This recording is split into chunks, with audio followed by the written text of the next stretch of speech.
A very good evening and welcome to the India Development Debate. I'm Tamanna Inamdar and we have quite a show lined up for you this Thursday evening. We're going to talk first about the great Twitter hack where suddenly VVIP accounts in the United States were asking for bitcoins for some reason. Many fell for it. It then turns out that it was a massive hack within Twitter, including some major protocols being breached. It's being looked into, it's been fixed, but it raises a serious number of questions, not just for Twitter, but for all of us now that we're living in this largely digital world. That's the big story that we're going to address on top of the show. We also have the ET Now exclusive, the details of the big boys lining up to bid for BPCL. Does that mean we finally are on track for our disinvestment plan? That story as well. And a very exclusive interview with Gautam Bambawale.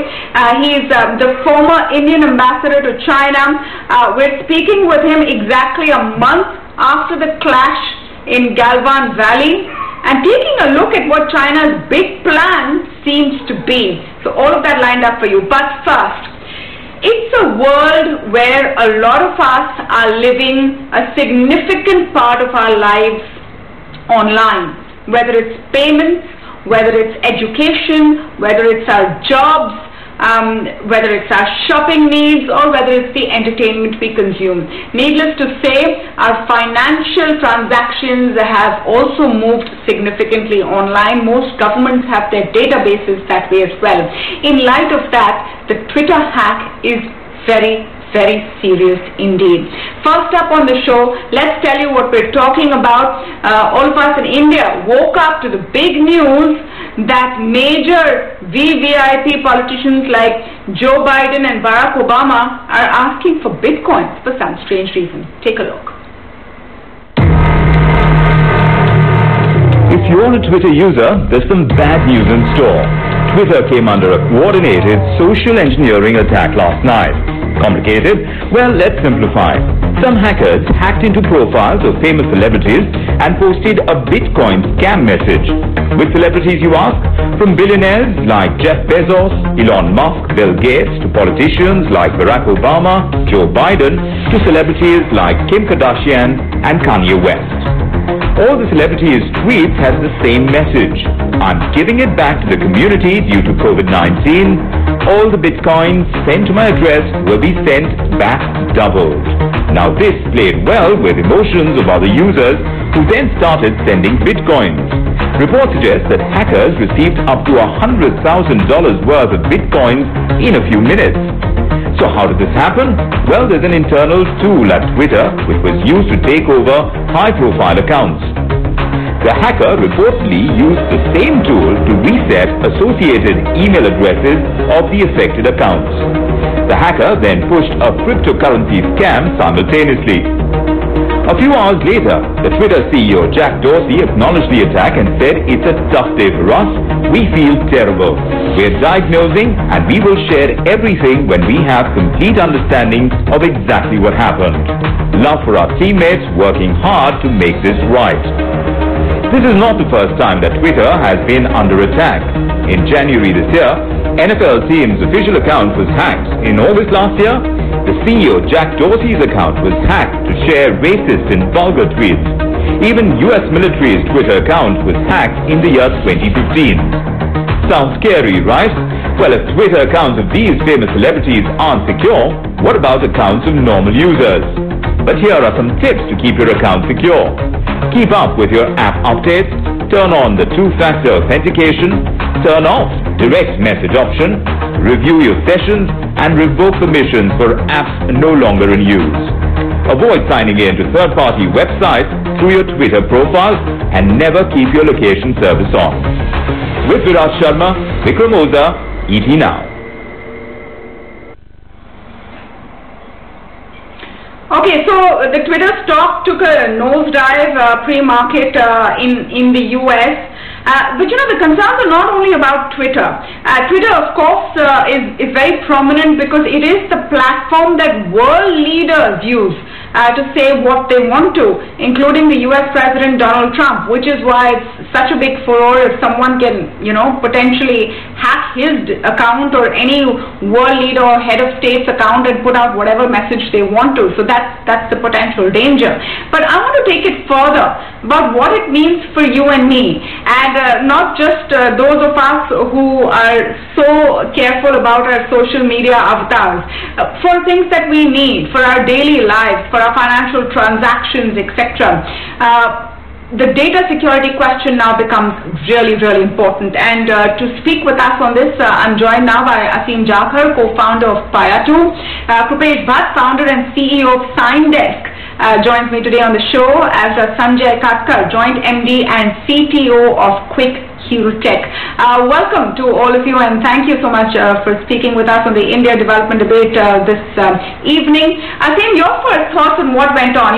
The part that I found pretty scary is it seemed the explanation from Twitter seemed to allude that hackers had in some way gotten to some of their employees. It was a breach from within the system.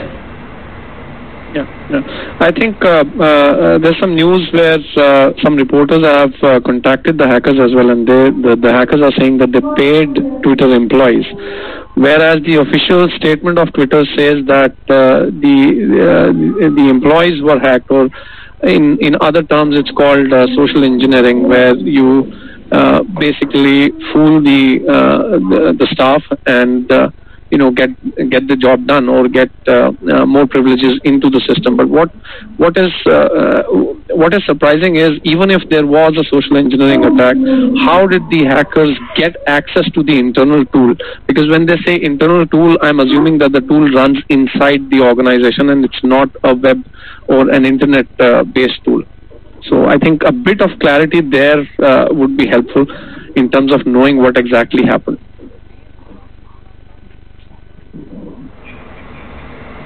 No, absolutely. I think the question also is that what is the message that comes out of this, and why is it so alarming? Sanjay Katkar, could you throw some light on that? Why should we be so worried if some VIP accounts got hacked and there was this demand for Bitcoin?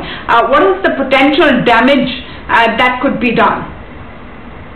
Yeah, so that this hack, what it has proved is that, even though we are taking a lot of care for our social media handles and accounts, maybe on our devices, on our laptops, trying to keep security up to date, but this is something that happened at the back end, at the cloud, where we are not at all having any control. So we don't have complete control of our digital avatar, and this social media kind of social media attack, the hacker that attacked on the social media using the social engineering technique, is something that is pointing towards the back-end entry that they can get into and do whatever they want to do on our cloud accounts. That means no matter what we do, it's a lot of things that are not in our hands, and a lot of things are there in the cloud back-end. That's where we are reliant on the cloud provider and the social media service providers, and that's where the weak point is, and we really need to be very careful about that.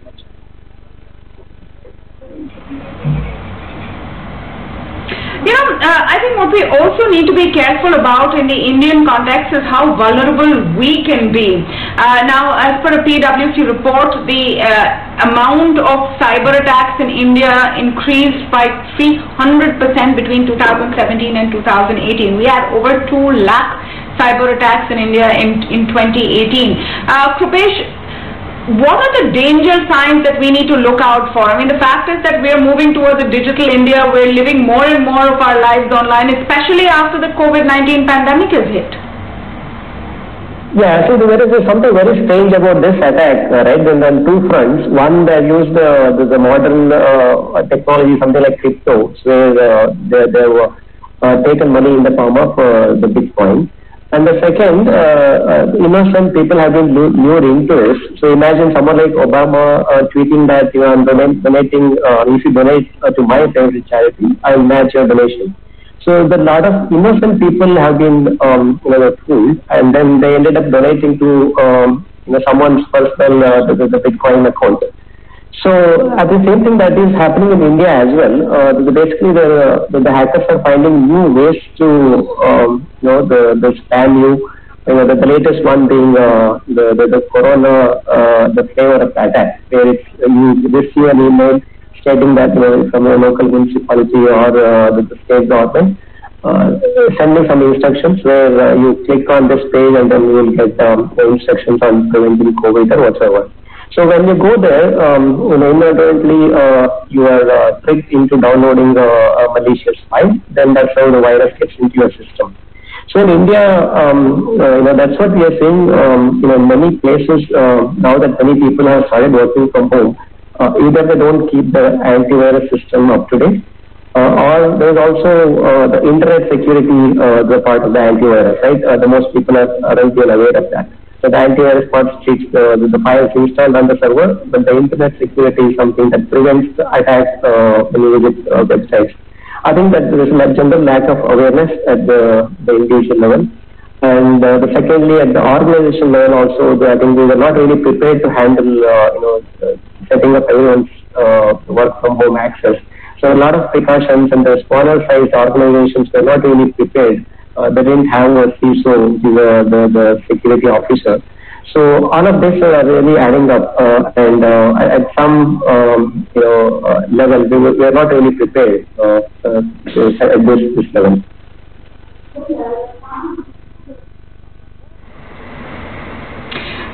The question that comes to mind, Sanjay, is that do we have the extent of digital literacy, and now I'm talking about Aam Janta, to ensure that we're not susceptible to such hacks? I mean, there is so much that even goes unnoticed, unreported about the extent of vulnerability people have, and important things over here, things that impact people's finances, their savings. Yeah, so you rightly pointed. The thing is, cyber security awareness is quite low when it comes to India. People here, in the sense, I'll say the next generation is something that they directly went on to internet, and directly, I mean to say, even mobile generation that we talk about. But here they are completely unaware about the kind of security threats that there are, and people are like very much casual when they are talking to the digital avatar of somebody else on the online, and that's where they really don't understand the concept that the person they are talking to may not be the same person on the other hand, because that's where the digital cyber attacks take place actually. And so the awareness should start from the colleges, schools, and even in the organizations and to the employees. So that's where I have been trying to focus, and I've been educating, and in fact we have been talking to government a lot on this cyber security awareness is the need of an hour for our country, because we have gone digital, we have made everything digital, but the awareness levels are quite low, and that is where the cyber attacks are taking advantage, and simple attacks like social engineering and all that are very easy, and that's why we see a lot of people getting hacked and their account balance reduced. People see that their account get hacked and the money got stolen, and even law enforcement is not able to trace them. So these are the situations that we really need to take care by at least increasing the security awareness level, and the way it should be done is the education. Education has to be at the grassroots level. When it comes to digital life, we have to be really cyber secure aware, and aware only will make you alert in every step that you take while you are doing transactions online or doing any business activity online.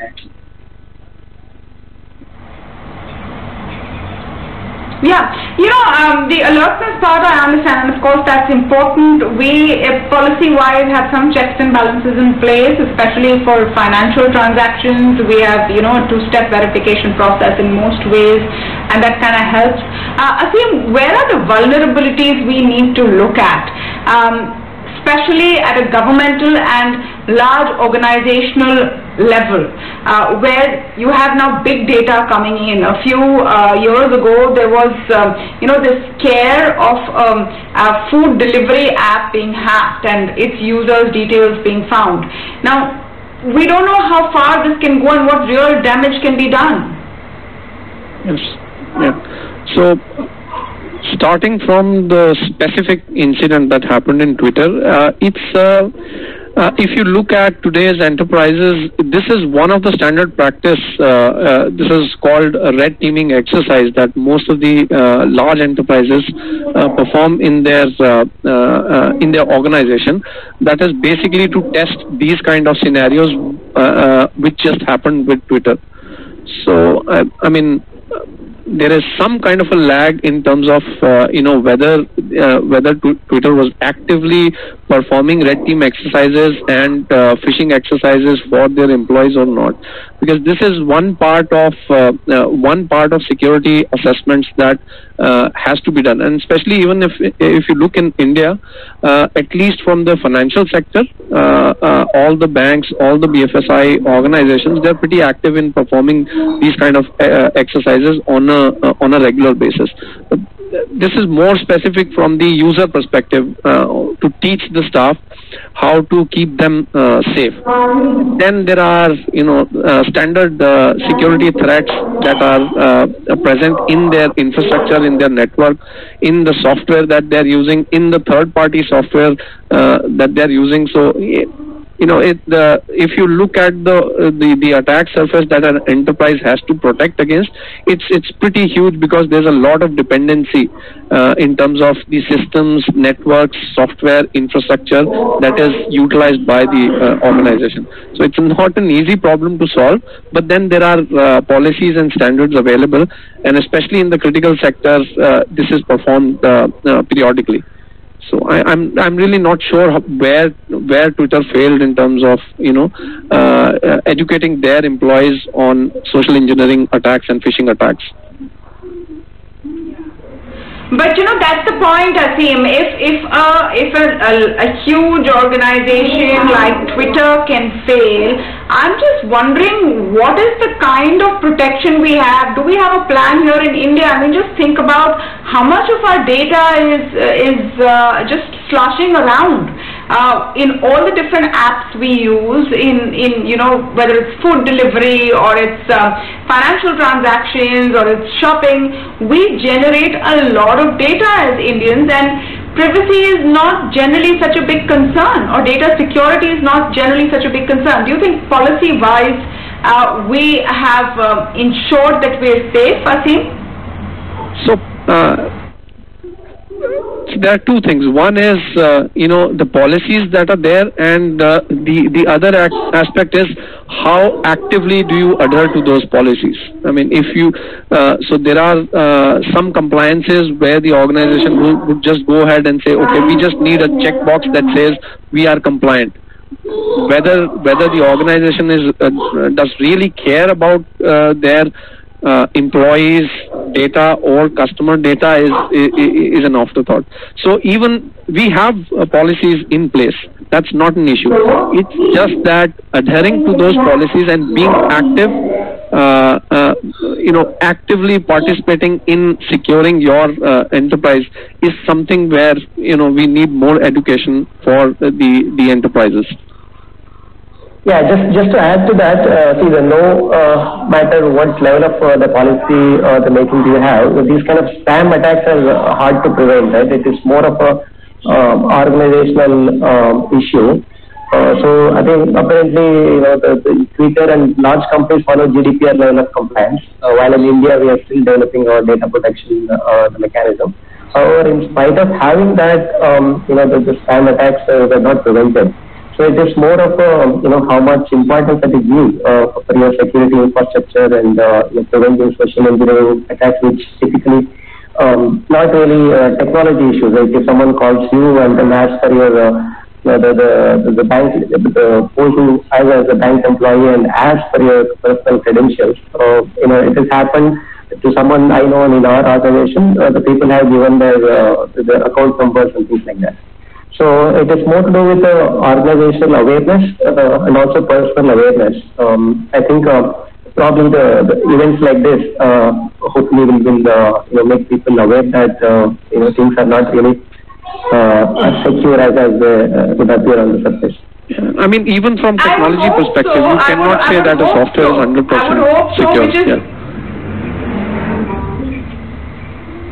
Just wanted to add. I'm saying I would hope that issues like this or incidents like this.